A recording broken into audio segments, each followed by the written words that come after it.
Fiat Grande Panda review. Cheaper than the Renault 5. But is it better? This city car-sized, utility EV is trying to offer retro cheeriness at a very low price. Has it succeeded? You would be forgiven for thinking the Fiat Grande Panda Electric is the Panda's electric replacement, but no, it's an all-new model, filling the hole in the Fiat range for a 4-meter-long, super mini-sized car that has existed since the Fiat Punto's departure in 2018. The car known just as Fiat Panda lives on elsewhere. It's smaller and even cheaper. The Grande Panda is packed full of clever touches and original thinking that suggests Fiat has used the time wisely to create something far more interesting than a standard replacement might have been. Fiat has chosen to launch a utility vehicle. Think slightly raised hatchback, a Dacia Sandero stepway to a standard Dacia Sandero, rather than a super mini in the space vacated by the Punto because it offers more global appeal. Perhaps surprisingly, Fiat is Stellantis's biggest brand globally, and the Grande Panda will appeal to and can be built in the markets in which it has a large presence, Brazil, Turkey and Algeria, for example, and with different powertrains. But the Grande Panda isn't one of those global cars that's built to appeal to everyone but ends up appearing to nobody, with all the joy sucked out of it. Instead, it has a habit of making you smile outside and in. You can go Easter egg hunting for hidden details in the Grande Panda before you even get to turn the key to drive it, something that feels a novelty itself in an electric car. On the outside, the silhouette is the first nod to the original Panda. The Fiat badge is stamped into the bodywork on the rear hatch, while the Panda name adorns the side in another nod to the 1980 model. The Panda badge's 3D treatment at the rear is far from conventional, too. The model we're testing with the electric drivetrain is in red trim, named as part of a charity partnership. Other colors are on offer, but not gray, after Fiat pledged not to do dull anymore. But when you look at the contrast between our test car's white 16-inch steel wheels and red body, why would you go against anything else? It looks fantastic, and there are clever touches beyond pure styling ones. A first appears on this car, a retractable charging cable in the front grille. Why has no car maker thought of this before? Great idea. It charges at rates of up to 7 kilowatts and there's good reach from a 4.5-meter-long cable. A more conventional charging port features at the rear, which can take up to 100 kW underneath. The starting point for the Grande Panda is Stellantis's new smart car platform, which can house internal combustion engine and electric drivetrains and is also used on the Citroën C3 and Opel/Vauxhall Frontera. This architecture mimics Dacia in being built to a cost, and the price at which Fiat can offer the Grande Panda is headline-grabbing, particularly in EV form. It differs mechanically from the C3 by not going all in on comfort with the hydraulic bump stops for the suspension and has a more conventional setup instead. Inside, there's more cheeriness. The Panda name is embossed into the seats. The Fiat logo is stamped into the door cards, which are in part made from recycled cartons. The oval dashboard is inspired by the test track on the roof of Fiat's famous old Lingotto facility in Turin, and there's an image of a little original Panda tucked in there too. All these touches lift something that could otherwise be so plain and conventional. To do without them could have made the car yet cheaper still, so credit to Fiat for striking such a good balance. It's not overbearing or over-equipped with technology. I didn't go looking for anything that I felt should have been there in the red trim.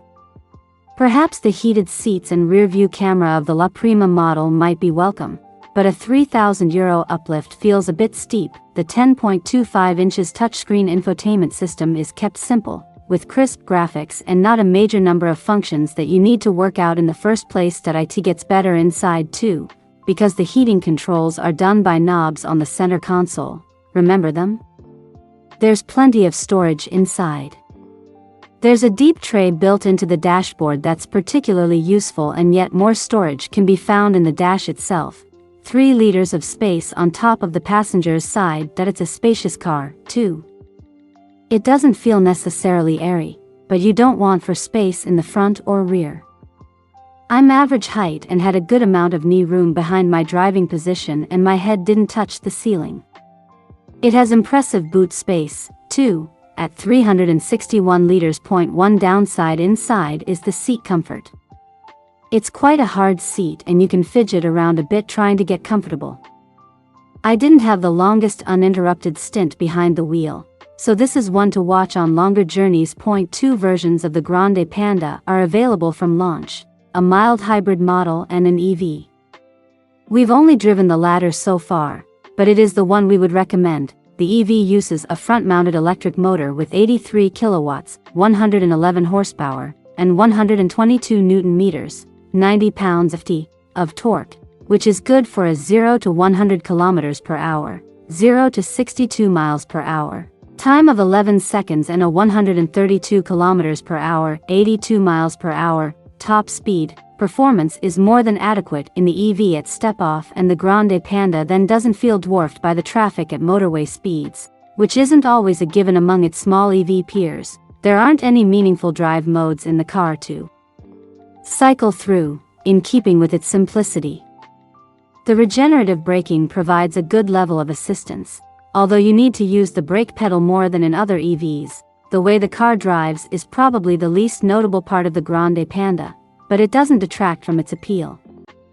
It's capable enough for the job it needs to do, feeling rugged and robust, and is simple and intuitive to drive for the most part. The handling is predictable rather than involving.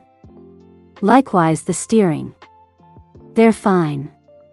It also rides really well with the chunky sidewalls wrapping around the steel wheels. The Grande Panda can really take some beating from rough city streets, without making the driver feel the worst of it. Compared with the C3, the dynamic character of the pair still diverges more than you would think, for the Citroën is an even more comfortable car, and the Fiat slightly more involving to drive, but still not fun.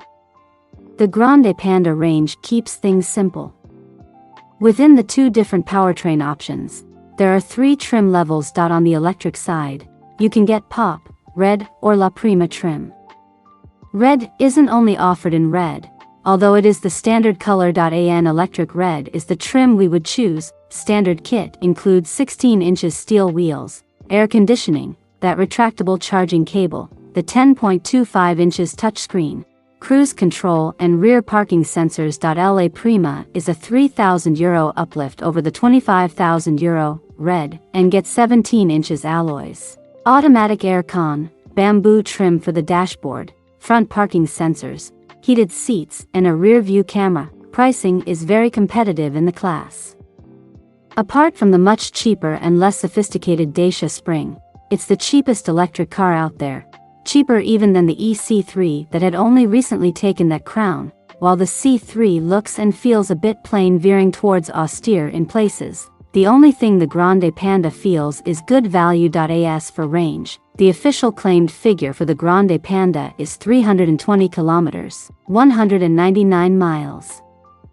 We were seeing around 300 kilometers, 185 miles, on a surprisingly mild January day in Turin, with the kind of mixed-speed roads you would expect to give a good indication.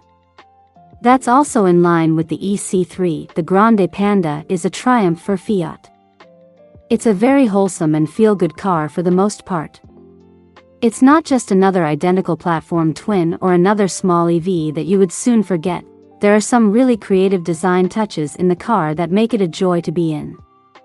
Considering it's not actually the most fun car to drive, it's still a remarkably fun car. If we were being picky, we would like some more involving driving dynamics. But for its target audience, the car performs as well as it needs to.